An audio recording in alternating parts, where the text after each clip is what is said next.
We shall defend our island, whatever the cost may be. We shall fight on the beaches, we shall fight on the landing grounds, we shall fight in the fields and in the streets, we shall fight in the hills. We shall never surrender. Olá pessoal, eu sou o Nicolas e eu estou de volta para mais um vídeo histórico. E hoje falaremos sobre a Segunda Guerra Mundial, que neste mês de setembro está completando 80 anos do seu início. Falaremos de como os diferentes países que se envolveram no conflito pagaram pela guerra e também falaremos de como o aspecto econômico influenciou muitas das táticas empregadas dos dois lados.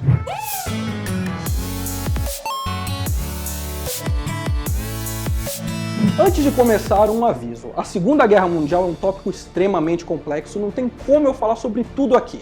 Então, teve itens que eu deixei de lado, teve outros que eu só vou falar por cima, então entenda que isso foi necessário por causa do nosso tempo. Vamos então começar com as origens da Segunda Guerra Mundial. Vamos voltar para a Primeira Guerra Mundial, que terminou em 1918 e mudou completamente o mapa sociopolítico do mundo.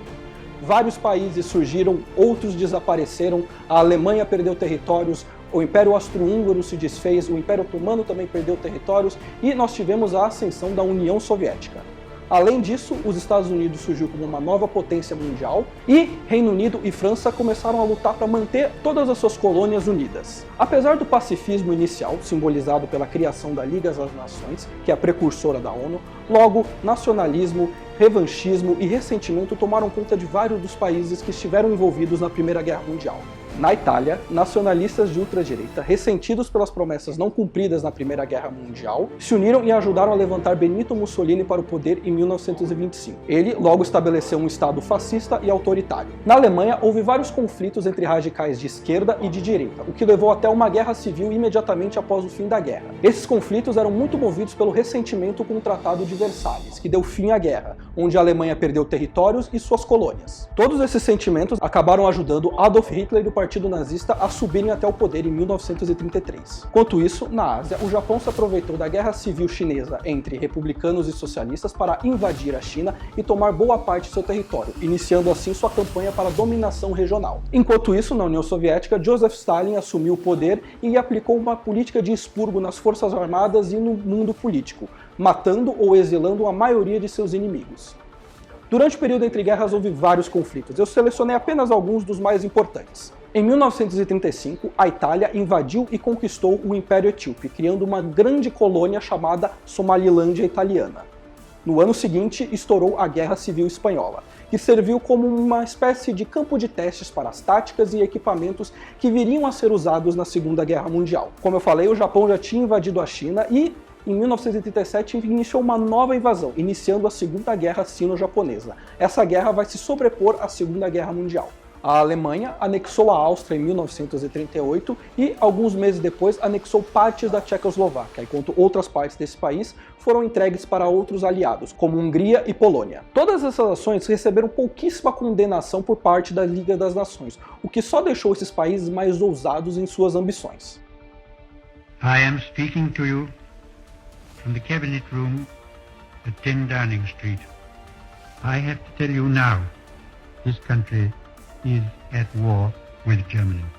O que nos leva ao início da Segunda Guerra Mundial. Em 1º de setembro de 1939, a Alemanha invadiu a Polônia. 2 semanas depois, a União Soviética também invadiu e o território polonês foi dividido entre os dois. E todo o resto eu vou ler, porque eu não tenho como decorar tudo isso. E vai ter tudo imagem.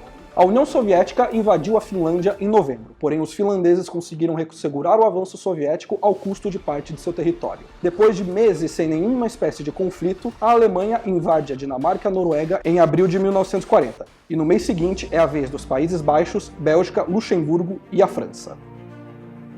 Os alemães lançam uma campanha aérea contra o Reino Unido em antecipação a uma futura invasão.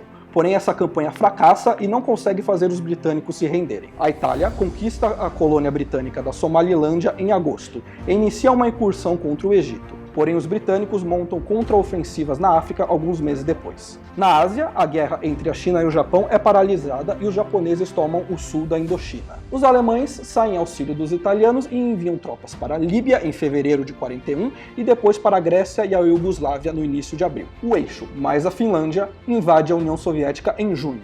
tomando enormes porções de território e causando enormes danos materiais e humanos. Os principais alvos são Kiev, Leningrado e Moscou. O avanço alemão perde força por causa da falta de suprimentos e da resistência soviética, enquanto o Japão consolida suas posições no Pacífico. Com o objetivo de neutralizar a frota do Pacífico norte-americana, o Japão lança um ataque surpresa contra a base americana de Pearl Harbor, no Havaí, em dezembro de 1941. Durante 1942 e também 43, os aliados lutariam no Pacífico em diversas batalhas por pequenas ilhas, arquipélagos e atóis, com o objetivo de se aproximarem cada vez mais do território japonês. Americanos e britânicos invadem as colônias francesas da África em novembro, lançando em julho de 1943 uma invasão da Sicília, que termina com a captura e derrubada de Mussolini, pelo menos por enquanto. No Pacífico, os aliados continuam a conseguir sucessos na conquista do território japonês. A invasão da Itália continental começa em setembro, com a participação da Força Expedicionária Brasileira.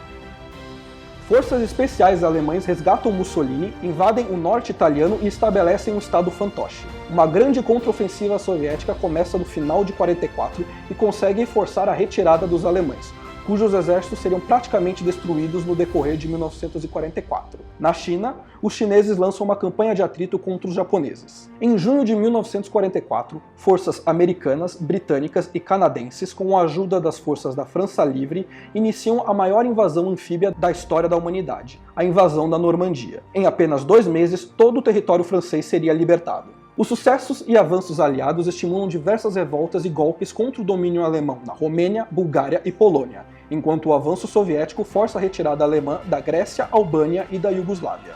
O recuo japonês de diversas ilhas do Pacífico continua. A União Soviética entra em território polonês em janeiro de 1945, e no mês seguinte ela entra pela primeira vez no território alemão, com o resto dos aliados fazendo o mesmo em março. A Itália é derrotada por completo no início de abril. Uma invasão do sul alemão começa logo em seguida, com os soviéticos iniciando o cerco de Berlim no final do mês. Em 12 de abril, o presidente Franklin Roosevelt dos Estados Unidos morre e é sucedido por seu vice, Harry Truman. Mussolini é assassinado pela resistência italiana no dia 28. E Hitler comete suicídio no dia 30, sendo sucedido pelo almirante Karl Donitz. A guerra termina na Europa oficialmente no dia 8 de maio, com a rendição incondicional da Alemanha.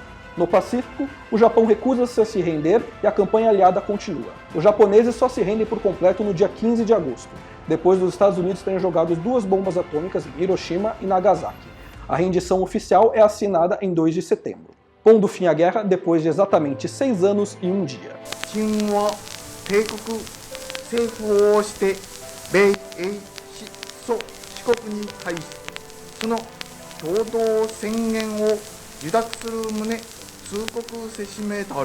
Isso foi a guerra, de uma forma extremamente resumida. Ufa, depois de tudo isso, você com certeza está se perguntando como se paga por uma guerra tão grande e tão longa? Uma das principais formas que muitos países usaram para pagar pelo esforço de guerra foram títulos de guerra. O que são títulos de guerra? São títulos públicos, ou seja, títulos emitidos pelo governo, que podiam ser comprados diretamente pelo público ou adquiridos nas bolsas de valores. Vários países aliados empregaram essa política, como Estados Unidos, Reino Unido e Canadá. Então, como é que isso funcionava? A ideia era que o governo, por exemplo, o governo americano, colocaria mais dinheiro em circulação no mercado. E aí, para controlar a inflação, ele emitiria esses títulos. Esses títulos precisavam ter o valor de aquisição baixo para que o público em geral pudesse adquiri-los sem muitos problemas. E o seu resgate ocorria de acordo com as regras e imposições de cada governo. Por exemplo, o governo americano em geral emitia títulos que só poderiam ser resgatados depois de 10 anos. Mas isso, como eu falei, variava. Estima-se que apenas nos Estados Unidos, 85 milhões de cidadãos americanos compraram esses títulos. Isso se converteu ali mais ou menos em 185 bilhões de dólares em valores da época. E eu vou colocar aqui quanto isso vale hoje em dia. A Alemanha, por sua vez, não emitiu títulos de guerra, como havia feito na Primeira Guerra Mundial. Em vez disso, eles pegaram seu dinheiro diretamente de empréstimos dos bancos, usando títulos de guerra de curta duração como uma espécie de garantia. Comissários alemães também forçaram bancos tchecos a passarem dinheiro para a Alemanha depois que a Tchecoslováquia foi invadida pelos nazistas. Vamos agora então falar sobre a produção industrial. Antes da guerra, a disparidade entre aliados e o eixo era enorme. Para você ter uma ideia, levando em conta as colônias, a vantagem que os aliados tomavam em termos de população era de 5 para 1. Em termos de PIB, essa vantagem era de 2 para 1. Isso, como eu falei, antes da guerra. Os britânicos levavam enorme vantagem porque o império colonial deles era enorme. Eles tinham colônias em todos os continentes. Isso ajudou a manter o constante fluxo de suprimentos para todos os aliados em todos os teatros de guerra. A entrada norte-americana na guerra no final de 1941 injetou recursos financeiros, industriais e humanos na guerra. Antes mesmo disso, os Estados Unidos já produziam a maior parte dos equipamentos usados por britânicos e franceses.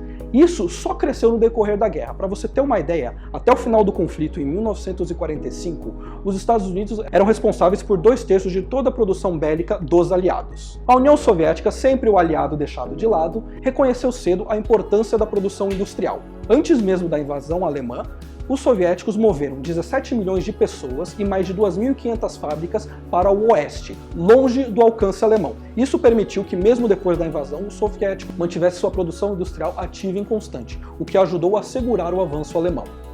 Uma das grandes vantagens dos aliados era que muitos dos recursos naturais, como aço, comida e combustível, eram encontrados dentro de seu próprio território ou em suas colônias. A Alemanha, por sua vez, precisava importar a maioria de seus recursos. Isso acabou influenciando muito das suas táticas de guerra. Por exemplo, essa necessidade por combustível e aço motivou, em parte, as invasões da França e da Noruega. Falta de recursos também era algo que assolava o Japão, principalmente depois de um embargo de petróleo imposto pelos aliados depois do início da guerra. Isso também motivou as táticas japonesas. Por exemplo, os japoneses invadiram a China atrás de seus enormes recursos naturais e tentaram invadir a Índia e as Índias Orientais holandesas. As táticas militares muitas vezes tinham um aspecto econômico em segundo plano ou até mesmo em primeiro plano. Por exemplo, desde o início da guerra, os alemães tentaram afundar os vários comboios mercantes que iam dos Estados Unidos para a Inglaterra, como eu tinha comentado no início. Essa é a mesma tática que os alemães tinham empregado na Primeira Guerra. A intenção era lentamente deixar que a Grã-Bretanha ficasse com fome e sem recursos, o que, na cabeça dos alemães, levaria os britânicos à rendição. Não preciso nem falar que tanto na Primeira Guerra quanto na Segunda Guerra essa tática falhou. Mas esse aspecto econômico não motivava apenas o eixo, os aliados também. Por exemplo, soviéticos e britânicos invadiram o neutro Irã em agosto de 1941 atrás de suas reservas de petróleo, com o objetivo de impedirem que os alemães as tomassem e também para que usufruíssem eles mesmos. Além disso, eles patrocinaram um golpe de Estado que acabou por depor o Shah do Irã, porque, na opinião deles, o Shah tinha uma tendência mais germânica. E eles invadiram a Islândia também, e a Islândia era neutra, só que era só por tática mesmo, então não entra nesse vídeo.